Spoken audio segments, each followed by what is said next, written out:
I'm going to stop. Okay, yes. Yeheshme Rabbah. You suggested that God's name is God only half there because of Amalek. Well, it's Amalek is described God's name will be in full. Why Amalek? Why not Esau? Because we're in the exile of Edom at the moment, which is Rome, which is Esau. It's interesting to ask that question, Dr. Asa, because there actually this isn't the answer I would give you, but as it happens, there's a Girsa issue, and many times Esau is mentioned instead of, or in addition to, Amalek, ironically. Not in the Pasuk, of course, but in the other that I mentioned to you. Yeah. But so the question. Okay, yesterday we said that we restate the question, which is good because we're going to go on. Moving on. Today we're moving on. We've spent a record number of days on Gimel and Aleph, and it won't be that much time, I doubt, ever again on a dot. We did lots of things. In any case, the last thing we said yesterday, we talked about at length, was that the Machzor victory, right, and the Zohar understand that Amen Yeheshme Rabbah is a request that the Shem, Yud, and a Hey should expand and come to full expression. And I explained over there that at least according to Al Kabbalah like that, so what is going on is that Hashem's name, Yud, K, Vav, K, doesn't get full expression at the moment, and because there's some sort of war with Amalek happening, and that's explicit in the last pasuk I read yesterday in Beshalach, that Hashem says that the case of Ka, Yud, Hay's, that's like the names, Kisei, won't be complete, is not complete, and there'll be a fight between Hashem and Amalek door to door, like for generations. And Rashi explained from Midrash and Tanchuma, the Midrash is it's actually in Kisei, not in Beshalach, good morning. Where do you want? Or over here, for that matter. Wherever you want. So the Midrash in Beshalach, the Midrash in Kisei had said, and that's what Rashi brings, that Hashem's name won't be complete and his throne will be complete until this war with Amalek, until the Amalek issue is resolved. And it'll be an eternal issue that won't be resolved till the very end, the bitter end, and that's their psukim given out there from Tehillim, the Midrash brings from Tehillim. And in the end, but when Amalek is finally wiped out, then Hashem's name will be expressed in full, and then his Kisei, his throne, will be expressed in full. So all this sort of midrashic and Kabbalistic literature is suggesting that Hashem's name, Yud and a Hey and a Vav and a Hey, are the letters from which these four universes spring. Don't get nervous. This is not what we usually do, but as it happens. That's Tzelus and Bria, Yetzirah, and the Sia. And even I told you that they being the Sfarim, refer to the world of Bria, which is the first Hey, as the Olam HaKisei, the world of the throne, and it's symbolic of Hashem. It's called the throne because Hashem sits down, Kaviyachal, as it were, like lowering himself and descending to this world. And out of that throne emerges this lower world, symbolized by the Vav and the Hey, symbolized by, or maybe even created by. Maybe a better way of saying it, the letters Vav and Hey in his name. And there's a disconnect. Here was the point. The point was that there's a disconnect between the Yud K of the higher worlds and the Vav K of the lower worlds because of Amalek, and Hashem's throne therefore is incomplete. But when the Amalek issue is gotten rid of, then the throne will be complete, meaning Hashem will have full expression of what he wants to descend into the world to be, will come in to descend in here, and therefore Hashem's name will be complete. We discussed that. What name means, that we have no Hashem understanding who and what Hashem is, and we even reference it back to the Ben Ish Chai, that Las Lavo, that will be the full connection with Hashem, and it'll be like Tina Yonik Mishtei Imo, and so on. So that's that we said that yesterday. That's a summary of what we said yesterday. The question was on the side, which I'm going to answer just very briefly now, because it's going to take us another story another day, but an important story. Like, why Amalek? Why is Amalek the linchpin issue that's undermining Hashem having his name expressed in full? and not Esav, because we're in Galus Esav anyways, or Galus Edom, as Chazal put it. In any case, so the question is partly based on false assumption. Let me explain what I mean by that. I don't think we look at, like, if we're talking these very expanded, massive, ideas, I don't think Galus Edom is looked at as especially peculiar and being special, different than the previous Galios. It's just one of the four. It just happens to be the longest one, and it happens to be the one that we're in, so it makes it interesting to us, if you will. But we could have been living in Persia and be talking about, unaware of what would happen next, and be talking about the Galus of Bavel and so on. So it's not that Edom has a special, in and of himself, a special status of being the thing which stops Hashem's expression worse than the other Galios. But that said, Amalek really is an offshoot of Esav. So in that regard, he's special. You know what I'm saying? There's Girsaos that talk about it being Esav, or Esav, or Amalek, the descendant of Esav. But that's probably because there's something Esav-y about Amalek. Anyways, what Amalek stands for, really briefly, it's worth exploring more, but not this minutes, because it's not a topic and I want to get on, but it's certainly worth exploring before Purim comes around. Esav is this idea embodies the idea of a war against Hashem, an active war against Hashem, as opposed to a passive war, because there were other bad guys in the story of Yitzhak Ryan, starting in Egypt, and other local Canaanite and local peoples, Adamites and whatever, that aren't looked at as being intolerable, but Amalek, who came out of their way and ventured from afar to come fight with the Jews, are looked at as being intolerable, which suggests that it's an active war, not just that they happen to be inconvenient the Jews were coming, but they want to fight with the Jews. And I'm sure you're aware of the famous midrash. They jumped into a hot bath and they took the stinking heat off. The point is that they were making it so it's easier for everyone else to contend with the Jews. That was an issue. And their particular way in which they fight, with this koach of Amalek fights, Chazal say that since Sancheir, which is by Sheni time, by Rishon time, the nations are all mixed up. There's no particular purebred Amaleki running around, but the concept still persists. And there was an Amaleki approach to existence. We could say Haman is looked at as a direct descendant of Amalek, but it's certainly, in more our terms, it would be certainly fair, and probably not hyperbole, probably even literally true, to look at the Nazi regime as being Amalek, because it's the same attitude. The attitude is the world isn't big enough for the both of us. I'm sorry, if you're Jewish, I don't care. If you renounce your Judaism, I don't care. Just the same way Haman said, every nashim b'taf, everyone has to die, doesn't matter what they say, what they do. If there's Jewish blood flowing through their veins, we got to get rid of them because they're undermining existence. That's Haman's approach, and that's certainly goes with the Nazi approach, which is much more familiar to us. That they didn't care if you were converted as a Christian, if you had put in the Nuremberg laws 2, 3, depending whatever, or one even ancestor Jewish, then that's enough to say you're Jewish and we can't tolerate you because you're Jewish. Period. Doesn't matter what you believe or what you do, just what you are. And the Amaleki approach is that the Jews are representatives of God in this world. They stand for a message, and the message is Hashem is for real, and He runs the world in a real, direct hashgacha pratit, a precise, direct involvement way. And that is certainly what Amalek stands against. Amalek stands, the Darshan that says that he stumbled, he happened upon us in the desert, there's a Lashon over there, in Mishalach, and the Darshan, Rashi means Lashon Keri, a happenstance, because the point is they are the modern day Amaleki approach, which is really that way. Also, is that things happen by happenstance. There are coincidences, and it's just coincidental, everything's coincidence. That's how you undermine God, and that's really the 20th century fight that was fought a lot, which is the world can be explained by a series of coincidences and chance, and therefore you don't need God in the equation, because you can leave Him out. That's a 20th century story, which I'm sure we're familiar with.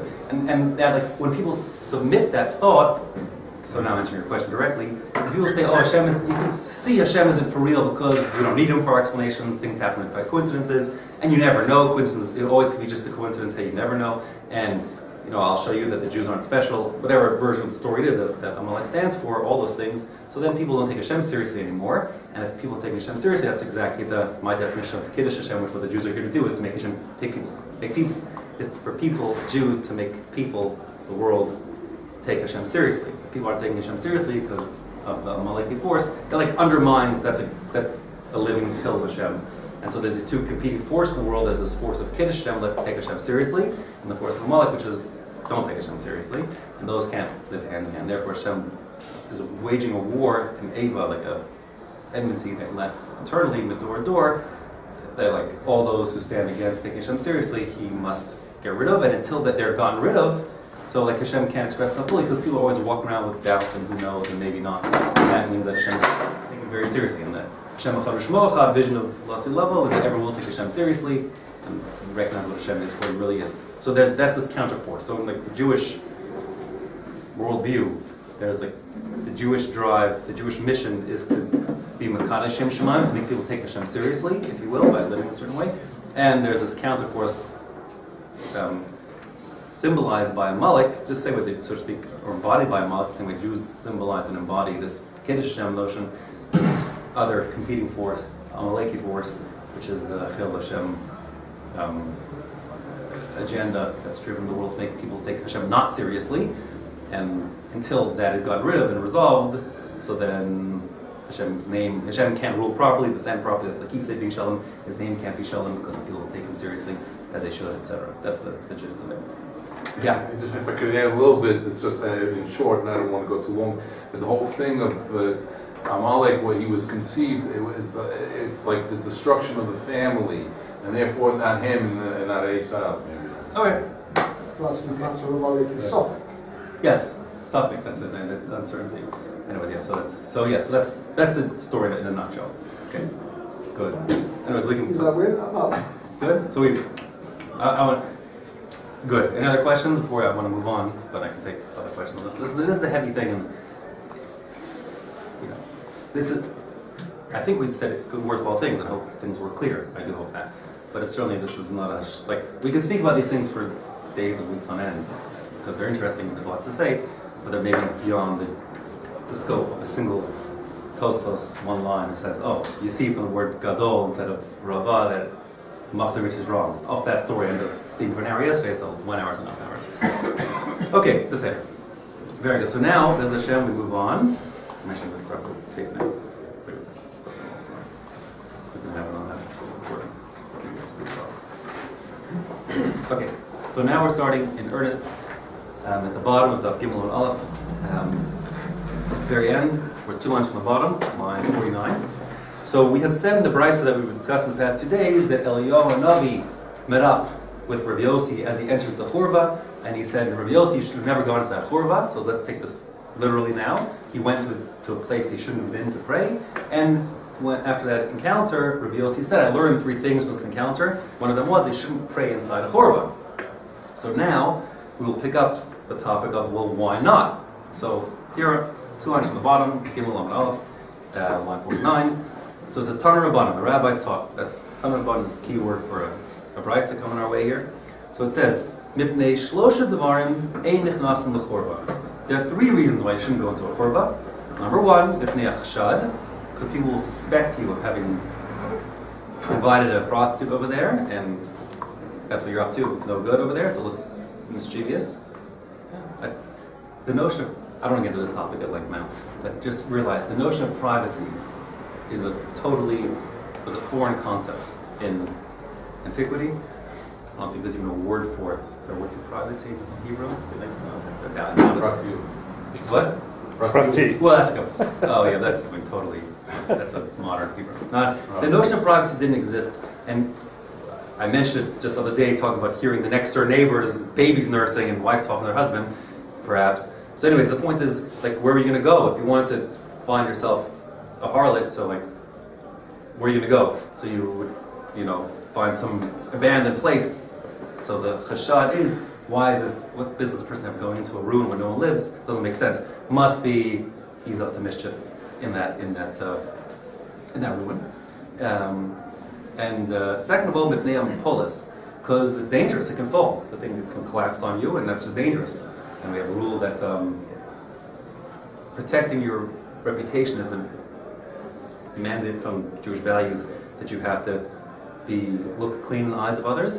but that pales in comparison to protecting your life, and you can't go to a dangerous place. A ruin means it's falling apart. If it's falling apart, it's dangerous to go there. Therefore, there's certainly the Torah mandates you to take care of your health and not go to dangerous places, like a collapsing building.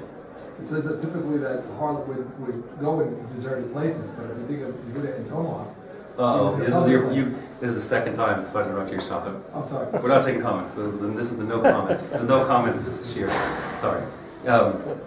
Maybe we can discuss it outside. I'm going to take comments. Yeah. Yeah. Sorry about that. Okay. So, but it's everyone's benefit that way, I think. So, yeah. But polis is a dangerous thing, and the third thing is mazikin. So I don't want to discuss mazikin now at length. We'll have our time very shortly to discuss mazikin. They're coming. On the above, we'll have plenty of time to discuss mazikin. Above. But in any case, mazikin are like boogeymen, spiritually bad, damaging forces. For now, let's just assume that they're there, and they're invisible, but they cause mischief, and they're dangerous. Poltergeists, whatever they are. So, since poltergeists hang out in abandoned buildings, it's just dangerous to hang out. The boogeymen, they're going to get you, they'll spook you, they'll haunt you, whatever they'll do to you, right? So, mazikin literally means damaging forces. So, whatever mazikin here mean in this Gemara, it means something dangerous, quasi-spiritual, whatever you call it, like a ghost or a boogeyman or whatever. Okay. So you got three reasons why. Number one, chashad, it looks bad, like you've got someone in there. Number two, it's dangerous, mapolis, it can fall apart on you, fall onto you. And number three, mazikin, there's these boogeymen that hang out in abandoned places, and we don't use, it's dangerous to get exposed to them. So now the Gemara is going to be bothered by, I'm just going to give you a heads up where we're going with this, that why do you need to give us three reasons? Just give us one reason and that's enough. Usually, or oftentimes, when people give three reasons, it's usually because no reason is really good. And therefore, they try to bluff you with lots of reasons because each one isn't quite good enough to be a good reason on its own. So that's not what's happening here. But the Gemara's assumption is, well, if each of the reasons really hold water on their own, so then give me one good reason, presumably the best good reason, which would be mapolis, presumably, which is, because we have a rule that something that's dangerous, a sakana, is more stringent than even isser. Okay, so presumably just say that it's dangerous. I guess in terms of danger, mapolis is the most obvious danger. You can die by a brick on your head, blow up underneath you, or mazikim, which are also dangerous. But give one reason, that would be sufficient. So we want to know why. The Gemaras want to know why we need to have three different reasons. So the answer is going to have to be not that, oh, you're right, they don't hold water. That wouldn't be the answer. I wouldn't have said it in the first place. The answer is going to have to be, well, there are certain circumstances where reasons A or B don't apply, and therefore reason C is the only one that will be operative, and that's why, since it's operative, so that's why you can't do it. So that's the Gemara's story over here. That's what the last Rashi on the Amud here says. So the structure of the Gemara says, now the price is over on the last line. B'nei chashad, if you're marking things, your box ended at the period, and chashad is 1-3. I underlined it in mine. If you want to do that game, b'nei chashad. So you said one reason is because it looks bad. It looks bad. There's suspicion of you doing the inappropriate things. The tepuk le mishum mapolis. Now tepuk is one of those, like if we'd be in the 9th grade, keeping a little journal of all sorts of words that are not just literally mean something, they're convention, they tip you off. Tepuk is one of those words. It means something specific. Tepuk is from the word the shorish is nun pe kuf. Like poke is to go out, like poke chazi, go out and see what's going on, or maybe even the word nafka mina, like to take out from it. So tepuk means you should be able to deduce, you should be able to take out from it, meaning deduce from something simpler. That's literally what it means. Idiomatically, what tepuk does, tepuk means is, like, why give me something general? I'm saying off the page, generally, tepuk appears, I don't know, 1,000 times in shops, whatever the story is. Tepuk functions to say, wait a second, why are you telling me something so complicated? You could deduce it, tepuk, literally take it out, you could deduce it from something much more simple. That's what tepuk does structurally. So that's what the signal is, the card waving here is, the tepuk we're going to say, why are you giving me something so complicated? In this case, the complexity is 3 rules, just simplify it with fewer rules. We want No, I wouldn't say that. I wouldn't, no, I'll just say no and keep it simple. But tepuk is, tepuk is sort of super TDMAT, like speaking in this simple English, is why are you making things so complicated? You could deduce that principle from something much more simple. It could be, in our case, it's going to be like, one or two should be sufficient, not just three. But in other contexts, it could be like a pasuk says that. What needs to have some complicated svar or drasha? Tapuk from the pasuk said explicitly, blah blah blah. So tapuk means I have a much more straightforward, simple way to deal with this problem. Why are you making things complicated? So that's the structure. So we're going to say mitnei chashad. Oh, you're telling me the reason why I can't go into a chorva, a ruin, is because chashad, it looks bad? Well, the tapuk leim b'shum mapolet. I could deduce it for a much more fundamental reason, which is it's dangerous to go there because the place is collapsing. So if I already know it's collapsing, that's good enough reason. Why tell me a second reason also it looks bad? Who cares if it looks bad? I got a much better reason, it's dangerous. So, we turn the page here, and it says the answer is b'chadasi, which means it's a new ruin. In Aramaic, many times, the shin of Hebrew turns into a saf, so it's like chadash. It's a new ruin, meaning that it's a new building, just obviously had some major design flaw, and therefore the roof fell in, whatever it is, but not that it's 6,000 years old and it's just falling down, because it's just an old rickety building. So I'm going to do this on the board. This piece of Gemara, in my view, is not complicated, but I find it can seem complicated because it's just a lot of words. And so we're going to map this one out here. We've got three reasons why you shouldn't go into a ruin, which are, number one, first one is, what is it? That's right. Okay, chashad in Hebrew, in Aramaic, whatever it is, Hebrew also, which means suspicion. It looks bad. It looks bad. I know, I'll put better. It's suspicion of a harlot. So that's what it is. Of harlot. That's a prostitute, fancy word. Okay, the second reason why was Possible collapse. that's right, collapse. That's mafolet, which is possible collapse. And for danger. Good. The third one was Demons. That's right. Boogeyman. Yeah, I don't know what a demon's supposed to look like, but I don't know. Boogeyman at least doesn't think. You don't think. When I say boogeyman, you don't think of anything. When I say demons, you probably think of some stupid Christian guy dressed with a fork. So you won't think of that. But your own personal demons. Could be a temptation. We'll discuss Mazikin in Delaware. I don't know what Mazikin are. I've thought about it at length. I thought about it being psychological phenomenon. I thought about it being germs. But you will see from the Gemaras, it seems that there's Forces. there's certainly spiritual forces that are damaging, and they took them very seriously.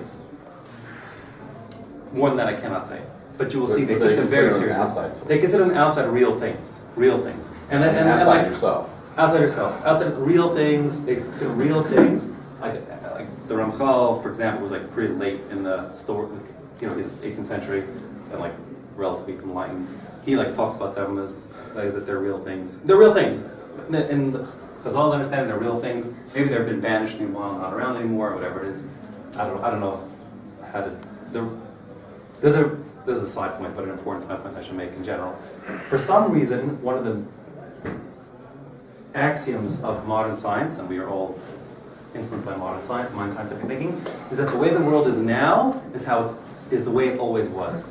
That's a necessary assumption for science, because if you don't assume that, so then who cares about your data? Maybe the rules have changed, and therefore the data you have now is irrelevant because the data you collected yesterday or a year ago that's buried in the ground is no longer applicable today because the rules have changed. So the assumption for it's axiomatic to science that the basic rules of the game, what do I mean rules of the game? I mean word that I want. Like I said, the way in which the world works. The way in which the world works has not changed. Okay, has not changed. And therefore, what you see from the past is relevant to the present. That's necessary, otherwise your scientific data is not useful anymore, right? That may not be true, but if it's not true, then to the extent it's not true, the scientific endeavor is undermined to a partial or full degree. In other words, people want to figure out, is there global warming happening? So they go and they measure, rings in the melting of the polar ice caps. So they're assuming that what caused the rings is temperature fluctuations, If if the truth is that in the past there were different levels of solar radiation than today, and therefore that's what's causing the rings, then and you don't know that, of course all bets are off, and the data you have is not useful. But so they don't assume that. They assume that there wasn't something mysterious happening. They also like parsimony, they like Occam's razor. We also like parsimony. The Gemara also wants one reason why you have three. We want parsimony is like efficiency, the economic. It wants to minimize the number of moving parts. So just the same way the Gemara wants, if there's one good reason why give you three. Science also says if we can explain this phenomenon with one explanation, why do you have to have two explanations? And since we don't know anything about this explanation, we pretend it isn't there. So we are all children of that worldview, that we assume the world works now how it's always worked, and therefore we believe in carbon dating and radioactive dating, for example, because we assume the same way thorium decays at such a rate today, it always decayed at such a rate. Maybe that's not true, and if it isn't, you know what I'm talking about, if it isn't true, then all radioactive dating goes in the toilet. But we assume, the scientists assume it's true. You know, I assume it's true, by the way. But whatever, it doesn't matter. So when we hear something like this, we all start saying, oh, wait a second, get a little uncomfortable, because the rabbis are believing, the Gemara is believing in some invisible boogeymen, and we moderns think those are things, the boogeyman never knows that. So we try to, it's hard for us to square away in our head. So I don't know how to square it away either. One of two possibilities. Either there used to be boogeymen that aren't anymore, they've all disappeared, they've gone into hiding, or I don't know what.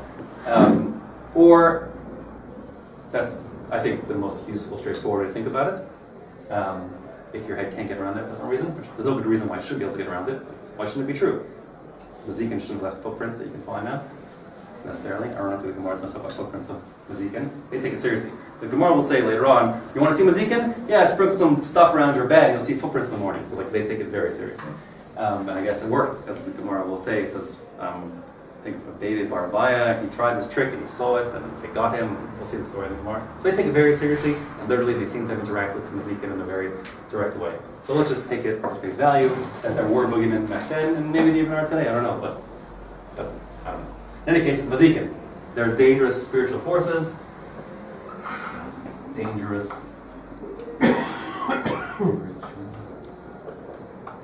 Was my point clear? I don't know. My point, I'm just close the circle to make sure it's clear. It bugs us to think Mazikin, everyone knows there are no such thing as Mazikin today, so I'm just telling you, even if it's true there are no Mazikin today, that doesn't mean there weren't Mazikin back then. Just somehow we moderns don't like the thought of the rules of the game changing, that there was this whole class of spiritual phenomena that no longer, they used to run around and cause mischief, and now they're just vanished, not a trace. That bugs us. I'm just pointing out to you, it's not illogical or implausible or whatever to say that, yes, that's what happened. In the olden days they were there, and they're no longer around anymore. That's not a violation of science or rules.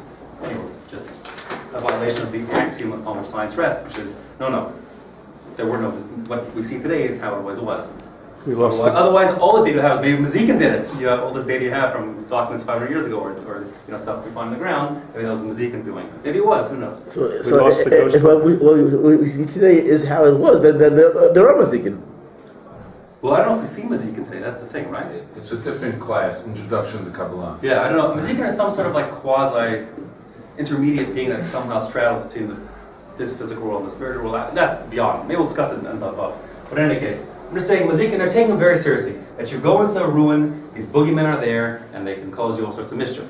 I don't know what the mischief is exactly. They make you go insane. That kind of mischief, not that they're going to, whatever. Yeah. They make it booty. Okay, so, now what the Gemara is going to do here, we have three reasons. Reason one, chashad, suspicion of harlot. Number two, mapolat, that's dangerous. Number three, Mazikin. So what the Gemara is going to have to do is say, the question is, well, why? The implicit question is, why all three? Give me one good reason that's enough. The Gemara will have to say, well, there are certain scenarios where this doesn't apply. And certain scenarios where this doesn't apply. And certain scenarios where this doesn't apply. And therefore, each one has its time and place. So the structure will be, mipnei chashad. Why are you telling me it looks bad? Just tell me it's dangerous, and that'll be sufficient. So the Gemara will say, because sufficient dangerous doesn't always apply. It doesn't apply in a scenario where it's a newly constructed building that happens to have fallen down. There's a reason to assume that it'll fall down further. It's not rickety. So therefore, I'm putting this on my table here, where it doesn't apply. Sorry, my handwriting gets very bad when I write it with my hand. I don't know why. So we're going to say it doesn't apply. Just keep it interesting. Here in Chadati, T, which is a new, we'll call it new construction, meaning, new construction. Understand, the thing fell down because it was built poorly, but now that it's fallen down, it's presumed to be stable, as opposed to a typical chorva is like, a derelict, decrepit building that's been sitting there for 200 years, and now who knows when everything will fall apart? You can never tell. Could it be just an abandoned building? Abandoned building, This is not a brand new construction site. not a construction site. New construction meaning it's Recently built. it's a ruin because it was built badly from the outset, not because it's just a building that's now 300 years old, and every 300-year-old building is unsafe. Period. So the assumption was, don't go into 300-year-old buildings, and if I know why not, because the roof will fall on you at any moment. You don't tell me about chashad. The answer is, well, not every ruin, churva is dangerous and possible collapse. When it was recently built but happened to build poorly, and the roof fell in, doesn't mean that the walls will fall in too. Why should the walls fall in? It's just been late. So that's how the structure is. We say, Mapolos doesn't apply because of the construction, and therefore chashad is a standalone reason. So you can anticipate the Gemara's next question, which is going to be, well, don't tell me chashad, tell me mazikin. That should be sufficient. Right? That's what we're going to do, obviously. So that's what the Gemara says. The Gemara just take it systematically. So it says, I'm going to stand over here for now. So v'teipaklei, so why don't you learn it instead of telling me about chashad, looking bad, teipaklei mishum mazikin. That should be sufficient. So the answer is betray. Again, like a shin turning to a taf, like shtei or shtaim comes trey, the Aramaic number 2. So there were 2 people. So the assumption is, the understanding is, Gemara Kedushin says it, and there's a few studies elsewhere, that for whatever reason the mazik can get you when you're by yourself, but not when you're with your friend. If you have someone with you, then the mazik will attack when no one's looking, else is looking. That's maybe being psychological force, but anyways, maybe not. So there you go. So the mazik can only get you when no one's looking. So therefore, mazikin doesn't apply, betray, which is with another person. Sort of like a malak getting you from behind. Something like that, whatever. Yeah, something like that. So that's it. That's why every ghost sighting was never provable, right? Because, of course, it only comes when you weren't looking, that's why. Anyways, so that's the story. So, therefore, chashad is a good reason to stand on its own. So the Gemara will proceed to say, well, okay, fine, but, so the Gemara then has a question. It says, betray, wait a second, if there are 2 people, and it's you and a friend going in, so then, I betray chashad nami leka, so then, this shouldn't apply either, because if you're with another person, we're not going to suspect you of having a harlot with you, because there's another guy with you. So, the Gemara answers, betray upritzi, because it's 2 people, but those 2 people are low lives. Pritzi means, low lives. Something like that. So, if it's 2 people, that would obviate the fear of having mazikin, because you got a guard with you, someone keeping you company. But it wouldn't obviate the possibility of there being, chashad of suspicion. Maybe the 2 of you are both low lives, the 2 people, and therefore people will suspect you and your friend both having lined up a prostitute, and therefore that will be the case of Trey Pritzi, that only chashad is relevant. Yes? Is it and or in the lives? And. Okay. The 2 people, so therefore mazikin don't apply. And yet, why does chashad yes apply? Because the 2 people aren't regular people, they're low lives. Okay. Now. Okay, so far. So now we're good. Chashad is like, so to speak, been approved as a standalone reason. So then, now, we got chashad, so the question will turn itself on its head. We've got chashad, so then maybe that should stand alone for others. So the Gemara asks, B'pnei Mapoles. So, if we got Mapoles here, as a reason it was dangerous, so why don't we say Tepuklei Mishum Chashad and Mazikin? If we have Chashad and we have Mazikin, so then those are great reasons why not to need Mapoles. Right? So the Gemara's going to answer, Betray Ksheri. Same story too here, but now the Trey are not low lives, they're Ksherim, kosher people. So if there are 2 people and they're kosher, so mazikin don't apply because of 2 people, and suspicion doesn't apply because you have kosher people. Ksheri, 2 kosher people. If you have two kosher people, chashad doesn't apply, mazikin doesn't apply, and therefore mapolet is necessary. I should point on this for a second. This has a lot of ramification here. There's laws of yichud, which are actually rather complicated. I don't want to get to them all right now, but this point I will bring out. There's a machlokas rishonim. So the deal is like this, in short. We're saying that if there's no issue of yichud, how we'll chain this down in the halacha, if there are two men and a woman, if the two men are ksheri. Okay, fine, that is a thing during the daytime. The nighttime we need another one, not for now. Lo lachat, it's brought out in Ibn Ezer Chapes Seifei. So, the machlokas rishonim though, what is a kosher person? Is a kosher person any person not a lowlife? Like all of us? We're all ksheri? Or no, a ksheri is someone who's like especially pious, and that's why he is to them, can be trusted. But regular people, there he gets arguing the better of them, and therefore we have to be afraid of two of them being up to no good, two regular people being up to no good. The Ran, Ritva, and Rosh all are mekel, meaning that they think that, they have high opinion people, it's called, to oversimplify, to make intuitive. They say regular people are okay, they can be trusted in groups of two, and therefore they would be mekel, meaning two people alone with a woman, two men with one woman, regular men will be okay, during the day anyways. The Rambam understands not like that. The Rambam understands no, ksheri are very special people, but typical people will get up to mischief and therefore they can't be trusted. The Mechaber goes with the Rambam, typically he does like that. So meaning the Shulchan Aruch paskins like the Rambam, meaning two regular people is not good enough. It has to be, two regular people would not be good enough with a woman, but the Ramah paskins like the Torah in the name of the Rosh, that was our Rosh we saw before, that yes, two regular people are okay. So that's Ashkenazi halacha. Okay, so the definition of ksheri is machlokas down to Mechaber Ramah. Okay, but we are Ashkenazim, so.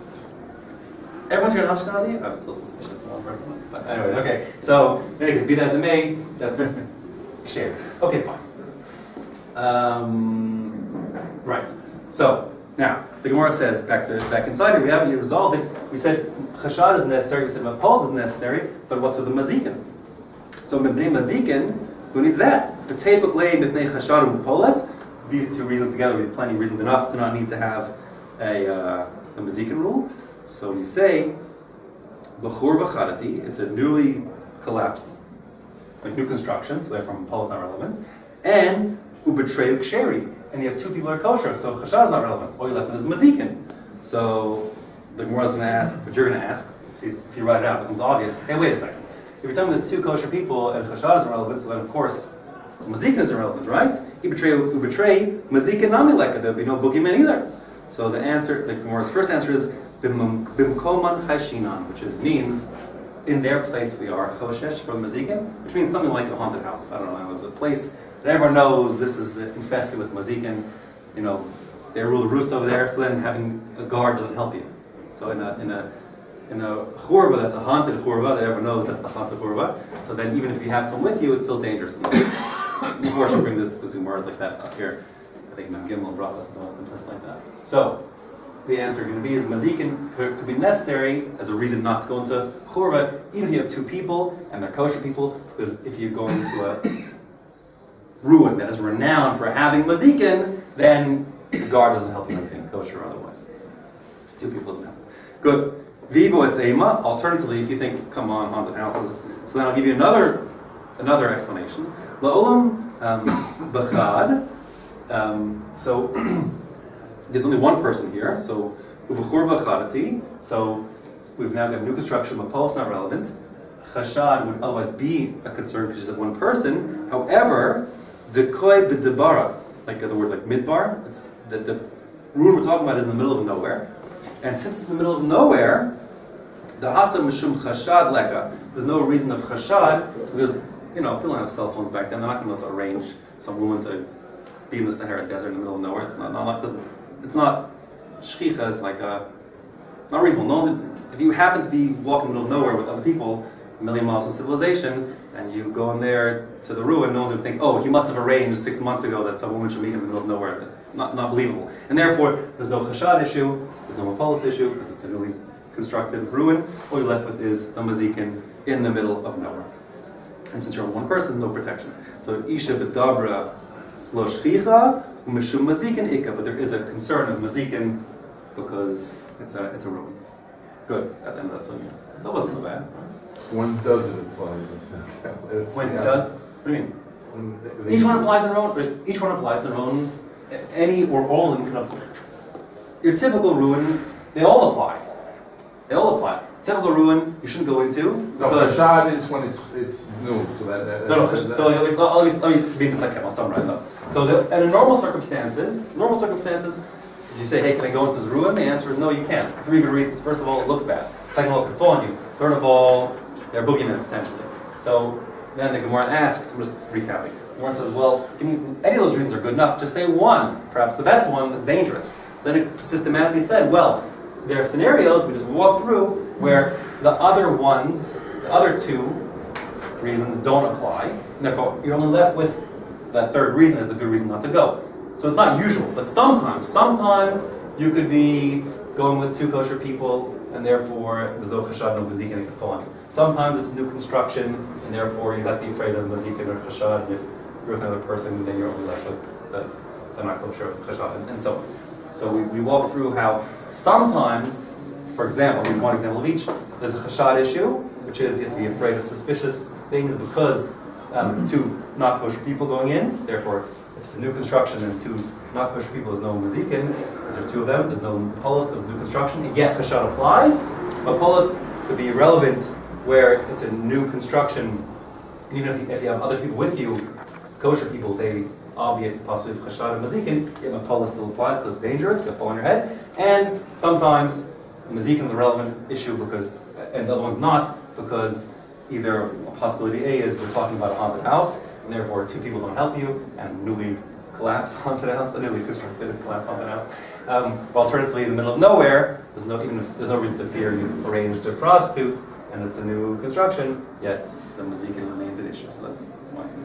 By the way, I should point out, since the Chazar are giving these reasons, lahalacha, if for whatever reason you are talking about a churva, which none of these apply, it becomes a mutter to go into. You hear that point? It's not a blanket. Sometimes the rabbis just say, no clapping your hands on Shabbos, you might come to fix musical instruments. And you think, well, I would never do that. No, but they said it and they don't care what you wouldn't do. They put their foot down. That's how it works sometimes. Here they're giving you a reason, which would mean, if you happened upon a ruin, and the ruin is a newly constructed but just recently collapsed ruin for whatever reason, and you have 2 kosher people with you, you can go in.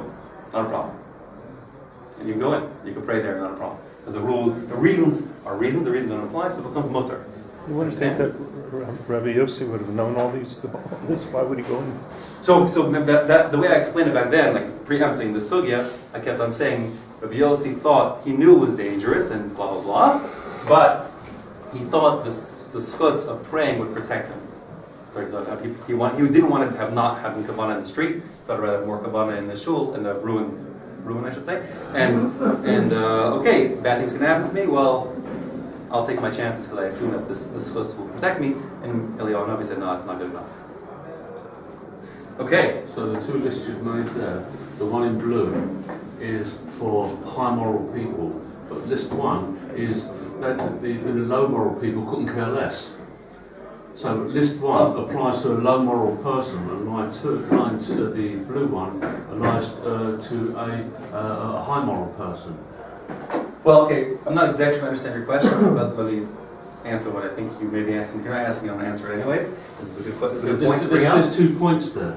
Well, I think I understood some of what you said, enough to say what I want to say so far, which is, number 1, the Torah is always assuming that people are, I know it's tautological, it's like in a circle. The Torah is always assuming that you're a good enough person to listen to the rules, otherwise it's a non-starter, obviously, right? I mean, right? The whole question is put on its head, like, what's the first mitzvah of Ser Zivros Anochi? Like, believe in me, I'm Hashem. Yeah, well, if you don't believe, then the whole point's a non-starter. But the Torah obviously assumes, actually assumes like a very well-behaved society as a whole.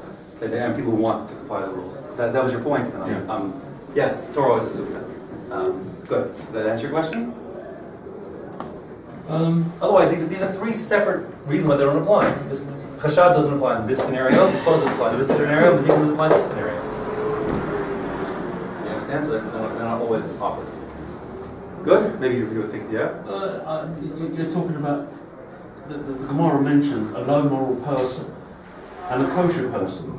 So that you've got 2 separate two separate lots of people, your list 1 in your black must apply to a low moral person, whereas list 2 applies to a kosher person.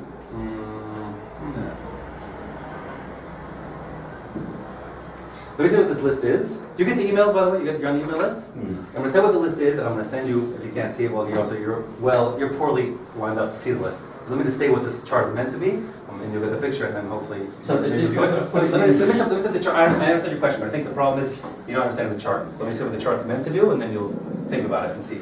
The chart lists out the 3 reasons why you can't go into a ruin. Then the Gemara systematically says 1 should be enough, and therefore it says, well, there are scenarios where these don't apply. So what I've written in blue here is the scenario where each of these don't apply. So mazikin don't apply anytime you have 2 people. No, I understand I understand the chart, but if you go through a low moral person, if you go through your chart, he couldn't care less about the ruin being shaky or not. It's 2 people. Oh, so my first answer to you was we're assuming that we're not codifying law for law. That we're not doing. Okay, good. Seder. Good. Okay, so we're gonna move on to the next piece here. I'm gonna stay here. This is mostly. I think I want to do this. We'll start reading it, then we'll move on to the next. So here's what the Gemara says. Okay, so moving on to the next. It's like we're closed. We're moving on from the next subject. So we're on line 9 by the 2 dots. The Gemara had said previously in the previous Amud, you recall, that Rabbi Eliezer holds 3 watches in the nighttime. Each watch Hashem cries out. But if you remember, the way that we started that is we said, wait a second, does he hold that there are 3 watches or 4 watches? And I mentioned to you there's a machlokas on the next Amud. How many watches the night is divided into? The watches again, meaning the how many like sets of angels have shifts to do whatever they do. In any case, so here is the machlokas whether there are 3 or 4 watches in the night. So here it says, Tanur Rabban, the rabbis taught Arba Mishmaros Havi Alayla, Diri Rebbe. The rabbi said, this is Brisa, starting here, there are 4. The night is divided into 4 shifts of malachim throughout the night, according to Rebbe. That's Rabbi Nazi. And Rav Nassan says, Omer Shalosh, she says, no, there are just 3 watches. End of Brisa. Fine. Now we're going to just try to explain why each one holds what they hold. My Talmud Rav Nassan, what's Rav Nassan's proof that the night is divided into 3? T'chsiv, because it says, the pasuk says, V'yavo Gidon showed up, U'mea ish asher ito, with 100 guys with them, B'katzeh ma'achaneh, at the edge of the camp, Rosh ha'ashmoros ha'tichona, at the beginning of the middle watch, end quote. So if there's a middle watch, that implies there must be one before it and one after it. And that's what the Gemara says. Tana, the Brisa says, Ein tichona, you can't have a middle, ela sheyesh lefanea u'la'achara. There must be something before and after. Hence, 3, one before, one after, and then tichona in the middle. That's straight pasuk. That's simple and straightforward, right? So the Rebbe, my tichona. So how Rebbe understand what the word tichona means in the pasuk? The pasuk says he came in the beginning of the middle shift of the night. So if there's a middle shift, then how could there be 4 shifts? So Rebbe answers, what's tichona? Tichona means achas mina tichonos, one of the 2 middle shifts of the night, right? Achas mina tichonos should be tichonos, one of the middle shifts of the night, which is obviously a little hard. But anyways, that's what we do, because Rebbe has a proof the other way, which is compelling. Rav Nassan ma'chsiv tichona Rav Nassan says that's ridiculous. Miksiv tichona tichonos. It doesn't say anything about the middle, one of the middle ones. No. It says tichona ksiv. It says the middle, and middle says it's the middle one definitively. So obviously it must be 3 and not 4. And Rav Nassan says the issue is settled. But my time with the Rebbe obviously must know that it's a bit of a stretch, but he must have another positive reason why he wants to understand that there are 4. So he says, Amr of Zreika, Amr of Ami, Amr of Yeshua Levi, because of Echad Omer. This chain of the Sorah, Rabbi Zreika is the name of Ami, is the name of Yeshua Levi. That one pasuk says, this is David Melech, Chatzos Laila Akum. I get up at midnight, Lahodos Lach Al Mishvatei Tzidkecha, to whatever it is, to thank you for your righteous laws. Right, to praise you for the Torah. So that's one quote. So David Melech gets up at midnight. Okay? And another pasuk, Because of Echad Omer, second pasuk says, Kidbu Einai Ashmuros. My eyes, David Melech says, my eyes get up so early that I precede watches, plural. Now, if I'm getting up at midnight and that getting up is, I've seen multiple watches still to come, so obviously that means there must be 2 watches ahead of me. That's what he says here. How can you reconcile these psukim? That must be, says Rebbe, Arab Mishmoras Havi Alila, there are 4 watches. And David Melech gets up at midnight, and therefore he sees 2 more, his eyes get up, 2 watches before the dawn. Rav Nassan Savar, Nassan doesn't accept that. He says, he holds ka Rabbi Yeshua. Rabbi Yeshua, who we'll see shortly in the Gemara, Rabbi Yeshua Desnan, he said in the Mishnah, which is here in Brachos, Rabbi Yeshua Omer, Ad Shalosh Sha'os, you're allowed to say Kriya Shema until the 3rd hour of the day. Now remember we discussed B'shach B'cha, we said it's bedtime, or time that you're going either going to bed or staying in bed. But Uvukumecha means getting up time. Now the assumption is getting up time is dawn, and by sunrise latest, something like that, right? You can get up before artificial lights, people get up in the morning early. So that would seem to suggest that you have to say, Kriya Shema by nates, which is actually the halacha l'chachila. I take that back. That's not good phraseology. It's definitely the preferred and proper way to do it, but I don't know if l'chachila is the right word. In any case, it's saying Shema before nates, but it's ideal, that's for sure. Anyways, Rabbi Yeshua is mekel, and the halacha is like him, therefore it's not required, because he says, Sheken derech malachim, literally kings, and perhaps, all Yisrael, like Bnei Malachim, were all like, princes, but you can say like that as sort of drashi, or you can say just in general, rich kids, trust fund babies, they get up later in the morning, then they don't have to work, so they don't get up at dawn, and therefore derech malachim, kings and I guess other rich people, it's normal for them lamud b'shalosh shos, to get up in the 3rd hour of the day.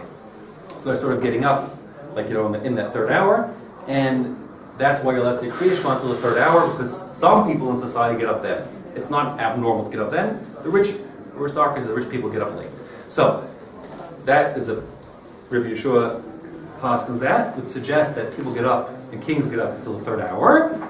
So with that, Rabbi Nassan is going to prove that you can still understand that can be referring to Shmuros. Let me explain how this works.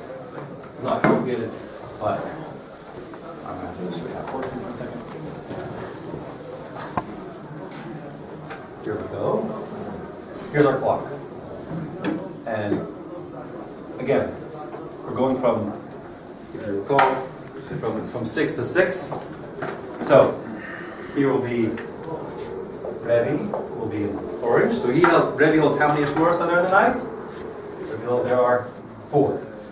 4 goes into 12 3 times. So this will be Rebbe will be at 6, 9, 12, and 3. And 3.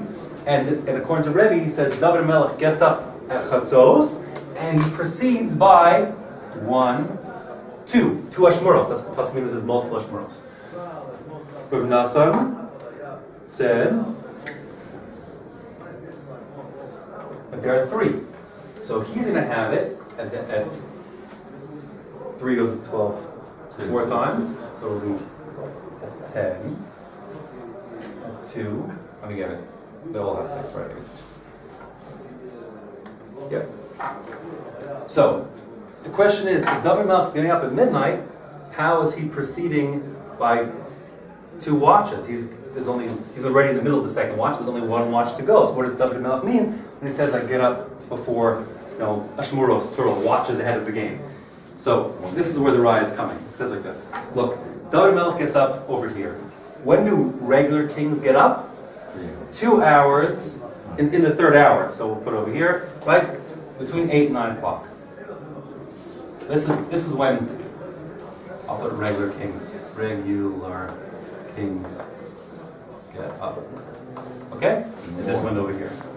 So that's true. So David Melech getting up at midnight is actually proceeding by everyone else by how many hours? The regular kings? By 8 hours. He's 8 hours ahead of the game. And in Rebbe's world, he's 6 hours ahead of the game when other people get up. That's each mishmar is 3 hours, so 3 plus 3 is 6. According to Rav Nassan, he says, listen, David Melech is 8 hours ahead of the game, each mishmar, the 3 mishmars, each mishmar is 4 hours, so Rabbi Melech got up 8 hours ahead of the game. 2 mishmaros worth of time. Not literally you get up in the middle, but it's 2 mishmaros worth of time. 4 hours from 12 to 4, and then the second 4 hours from 4 to 8.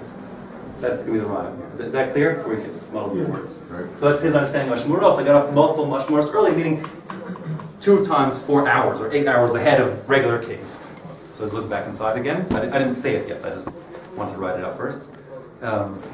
Again, so Yeshua says, Ad Shalosh Shos, you can say Kriya Shema until the 3rd hour. Shekin Derech Malachim Lamod V'Shalosh Shos, and the Brisa, and the Mishnah, because kings get up, between 8 and 9 o'clock in the morning. So here's the calculation. Shis Delilah, again, there's the 3rd time today that the Shin is turned into a Saf. 6 hours of the night time, from 12 to 6, plus Vitarti the Yamama, 2 hours of the daytime, from 6 to 8. Havulahu Shtei Mishmaros. That's the equivalent of 8 hours, which is the same amount of time as 2 watches of the night, because each watch is each watch is 4 hours. 4 times 2 is 8. Like that? Good. And Rav Ashi Omer, he says, a second answer, he says, don't you have to go to this fancy mathematical equivalence business? Rav Ashi says, the actual, linguistically, the words support, you don't have to say to that, because the word ashmuros, watches, plural, just like in English. I would say I get up 1.5 watch or watches early. Watches. So it says, that's what Rav Ash says, the same thing. He says, listen, to say I get up 1.5 watches also demands a plural, and therefore Rav Ashi Omer Mishmaro Palga, 1.5 watches, Nami Mishmaros Karlu is also properly referred to in the plural as Mishmaros, and therefore there's nothing wrong, according to Rav Nassim, by saying David Nassim, get up, watches ahead of the game. Yeah, because 1.5 watches is also plural watches. So, very good, and that's where we'll stop for today. And I'll take questions if you want to ask questions. So we're talking about the Mishnah, or this is a side point here? We're talking about what Rabbi Eliezer is holding the Mishnah. that's a good question. So the answer is, we've left the Mishnah. The only person we had to talk about Mishmaros was Rabbi Eliezer, and we already confirmed explicitly in a Brisa he holds 3 watches. But it happens to be that issue is a separate point of contention, and here is Rabbi and Rav Nassim arguing over how many watches there actually are. Yeah. We pass him like Rabbi Eliezer, like the Mishnah. So, yeah,